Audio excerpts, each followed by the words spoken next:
한 두세 차례 말씀 나누도록 하겠습니다. 1절 말씀입니다. 슬프다 이 성이여. 전에는 사람들이 많더니 이제는 어찌 그리 적막하게 앉았는고. 전에는 열국 중에 크던 자가 이제는 과부같이 되었고, 전에는 열방 중에 공주였던 자가 이제는 강제노동하는 자가 되었도다.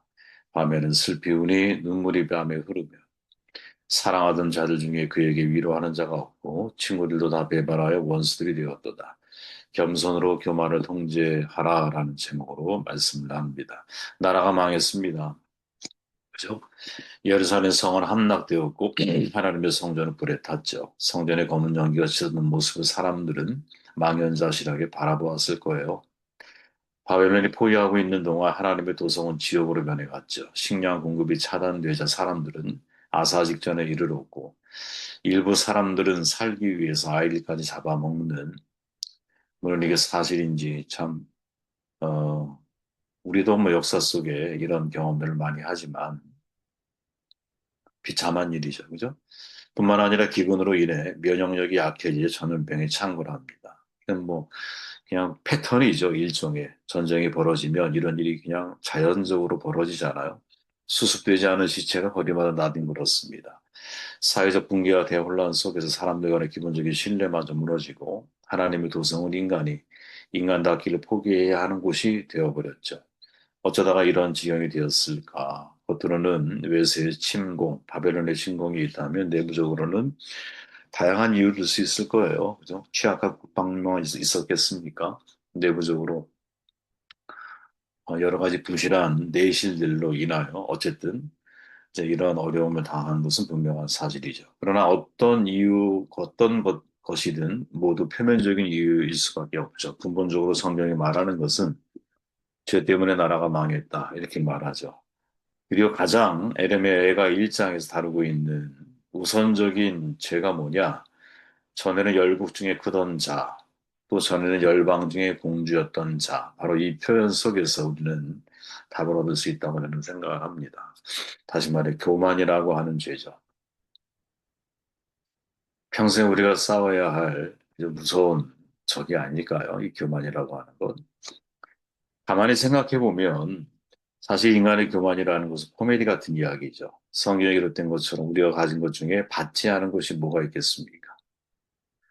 내게 있는 것 중에 받지 아니하는 것이 무엇이냐? 내가 받았은지 어찌하여 받지 아니한 것 같이 자랑하느냐?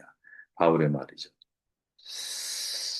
여러분, 우리가 이 땅을 태어나는 거 정말 하나님으로부터 받지 않은 게 뭐가 있을까요? 그 뭐가 있으니까 이 땅에 태어나지 않았겠어요? 생명이 없는 상태, 비존재의 상태였다라는 것을 생각해 보면, 그죠? 우리는 생명이 없는 상태에서 태어난 거잖아. 부모를 통해서, 그죠? 과연 우리가 자랑할 수 있는 게 뭐가 있을까? 우리가 존재하는 것부터 시작해서 우리가 자랑할 만한 것들이 하나라도 있다면, 궁극적으로 모두가 다 하나님이 우리에게 허락해서 주신 것들이거든요. 그죠? 그럼에도 불구하고 나는 잘난 것처럼 그런 생각을 품고, 나밖에 없는 것처럼 자기중심적으로 인생을 살아가고, 가만히 생각해 보면 이게 코미디 같은 이야기라는 거죠. 이스라엘은 스스로 열국 중에 큰 자, 열방 중에 공주였던 자라고 하는 의식을 가지고 있었던 것 같아. 왜 전에는 이렇게 표현하잖아요. 그러니까 잘못된 선민의식을 가지고 있는 거죠. 잘못된 선민의식은 결국 잘못된 신앙적인 태도나 모습으로 나타나게 되어 있다라는 거죠. 교만, 타인보다 내가 월등하다라는 인식 아니겠어요? 그죠? 헬라어로 휴레레파노스라고 하는데 자신을 타인 위에 올려놓다 이런 뜻이에요. 내가 남들보다 위에 있는 거야. 늘 위에 있기를 원하는 거야. 그게 여러분 권력욕일 수 있는 거죠. 인간이 가지는 상향성이 바로 그런 모습일 수 있는 거죠. 그러니까 끊임없이 인간은 남보다 위에 있기를 원하는 마음, 이 교만이라는 거죠. 남보다 낮아지려고 하지를 않아. 그러니까 성경은 정반대를 이야기하는 거죠. 하향적인 삶. 세상은 너무나 당연하게 상향적인 삶을 추구하라고 우리에게 이야기를 하고 있는 거죠. 그러다 보니 내가 남들보다 위에 있기를 원하고 위에 놓고 인생을 살아가기를 원하니까 삶에서 내 자신을 과장하게 되고 지나친 자기에게 빠지게 되고, 자존감이 높은 게 아니라 자존심이 강한 사람으로 바뀌게 되고, 그죠? understand, 남을 이해하려고 하는 자리보다 남 위에 굴리면서 남을 이해시키려고 하는 그러한 삶의 자리를 더 선호하는. 이게 가정에서도 여러분 남편의 권위를 내세우면, 그죠? 아내가 설 자리가 없을 거예요. 교만한 자녀, 모든 거 자기 뜻대로만 하려고 하죠. 설득이 안 돼. 교만한 사람들이 얽혀 있는 공동체, 붕괴할 수밖에 없는 거죠. 왜? 저마다 자기가 남들 위해 군림하려고 하다 보면 어떻게 공동체가 유지될 수 있겠어요? 그죠? 젊은 자들아 이와 같이 장들에게 순종하고 다 서로 겸손으로 허리를 동여라. 하나님은 교만한 자를 대적하시되 겸손한 자들에게 은혜를 주신다. 그러면서 그 다음에 나오는 말씀 가운데 하나가 마귀를 대적하라라는 표현이 나오거든요. 그러니까 교만한 자를 마귀와 다름없는 존재로 보았다라는 거죠. 왜 이런 고백을 베드로가 할 수 있었을까요? 자기 자신이 경험했잖아. 자기 자신이. 예수님이 죽음의 길을 걸어가신다고 고백하실 때 그런 일이 결코 있지 않습니다. 막 예수님을 꾸짖으니까 네가 하나님의 일을 생각하지 않는다. 사탄아 내들은 뭐 인간을 그럴 수 있다. 하나님의 일을 생각하지 않고 자기 중심적으로 사람의 일만 생각하며 인생을 살아가게 될 때, 지극히 자기 중심적인 사고를 가지고 하나님의 역사와 하나님의 섭리를 바라보기 시작할 때, 인간은 자기도 모르는 사이에 진짜 교만해질 수 있는 거죠. 저는 여러분, 평생 우리의 싸움은, 특별히 이제 오늘 이 예레미야 애가에서 예레미야가 지적하고 있는 것처럼, 전에는 네가 열방 중의 공주, 이런 표현이 굉장히 우리가 주목해야 할 표현이라고 봐요. 일단 예레미야의 진단은 뭐냐면 겉으로 바벨론이 무너진 것이 표면적으로 우리가 볼 때는 외세의 침공에 의한 파멸일 수 있지만 내면 근본적으로 들어가 보면 너희들이 가지고 있는 하나님 앞에 선민 의식이 잘못된 의식으로 모습으로 표현되어지고 있다는 거죠. 그걸 통제해야 된다는 거죠. 사실 이러한 모습은 여러분 마치 무슨 뭐 언약의 계승처럼 언약의 계승 이스라엘 역사 내내 이러한 모습은 반복이 되죠. 어디까지 오느냐? 제자들까지 오고. 이 제자들까지 오는. 그러니까 계승되는 거예요. 언약만 계승되는 게 아니라 아브라함의 언약이 그 후손들에게 계승되잖아요. 그런 것처럼 깊은 사람들의 죄의 근본적인 뿌리들이 선민의식의 그릇된 모습들, 그 의식들이 사람들의 모습 속에 뿌리를 계속 가지고 계승이 돼서 내려오는 것 중에 하나가 교만인 거죠. 성경에서 예수님조차 누가 크냐를 놓고 말다툼을 벌이다가 지적당하는 장면을 목격하죠. 그때 주님이 하신 말씀이 뭐예요?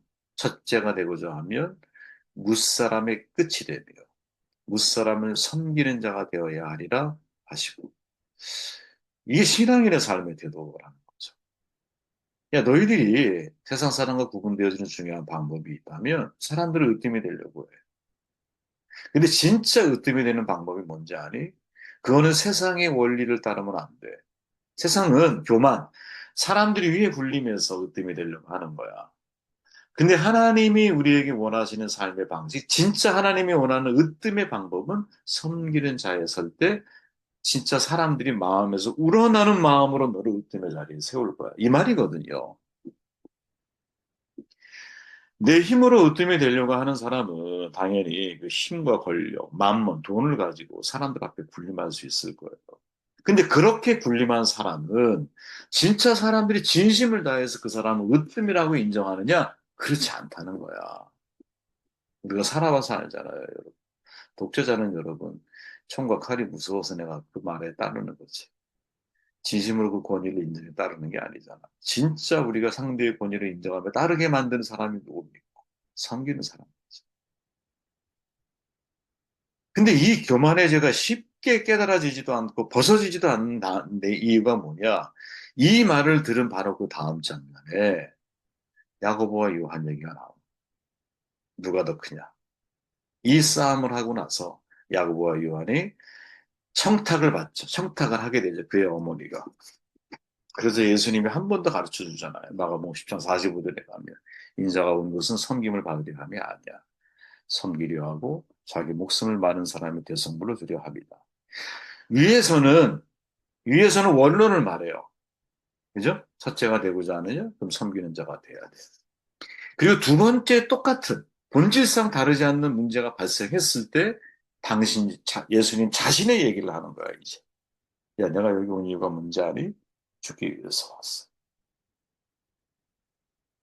그래서 여러분 제가 제 자신에게 하는 말이에요. 이 말은 정말. 하나님이 저를 어떤 자리에 세우셔도 최고의 리더십은 뭐냐? 이것만 있으면 다른 게 좀 부족해도 상관없어. 근데 이게 없으면 다른 게 아무리 많은 갖추고 있어도 의미가 없어. 그게 바로 자기 희생이에요. 자기 희생을 가지고 여러분 독재자와 지도자의 모습을 살펴보세요. 독재자는 타인의 희생을 강요해서 나의 이득을 취해. 지도자는 나의 희생을 통해서 타인의 유익을 주는 삶을 살아가. 예수님이 십자가에 돌아가셔서 부활하시고 베드로를 만나잖아요. 내가 나를 사랑하는 내 양을 쳐라. 쭉 얘기해서 베드로를 다시 끌어올려요. 제자도의 자리에 세우죠.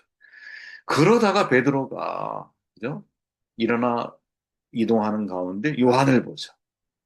그죠? 요한은 어떻게 되겠습니까? 주님이 하신 말씀이 뭐예요? 야, 신경 쓰지 마. 너는 나를 따라. 이렇게 말씀하죠. 여러분 이 장면은 우리의 마음속에 진짜 새겨야 돼요. 왜 사역자들이 저지를 수 있는 실수가 이 속에 고스란히 예로 담겨 있거든요. 서로가 서로를 바라보면서 보이지 않는 경쟁심. 여러분 경쟁심이 교만이에요. 우월감도 우월감의 반대가 열등감도 다 교만해서 그 근본적인 뿌리를 두고 있지. 경쟁심. 왜? 남보다 위에 군림하려고 하잖아. 아까 헬라어 제가 얘기했잖아. 내가 이기려고 하는 거거든. 저 사람보다 더 인정받으려고 하는 거. 여러분 생각해 보세요. 갈멜산에서 바알 선지자를 통쾌하게 엘리야가 이겼어.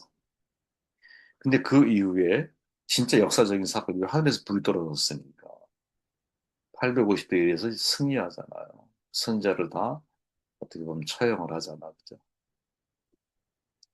근데 그 이후의 사건이 고개를 갸웃하게 만들었어요. 엘리야가 이세벨이 자신을 살해할 거라는 위협적인 한마디를 들어요. 황비 이세벨이. 그런데 하나님께 죽기를 구할 정도로 두려워해. 그리고 열왕기상 18장 7절 이하에 보면 이미 갈멜산에 올라가기 전에 하나님의 선지자가 많이 남아있다는 사실을 엘리야는 알고 있었어. 그런데 하나님을 만났을 때 뭐라고 말하냐? 나밖에 없다. 이렇게 말합니다.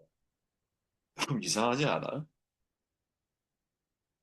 좀 전에 싸웠다. 좀 전에 전투를 벌였다. 정말 다윗보다 더 용맹한 모습을 보여줬던 엘리야. 야, 너희들이 언제까지 몸몸 달 거야?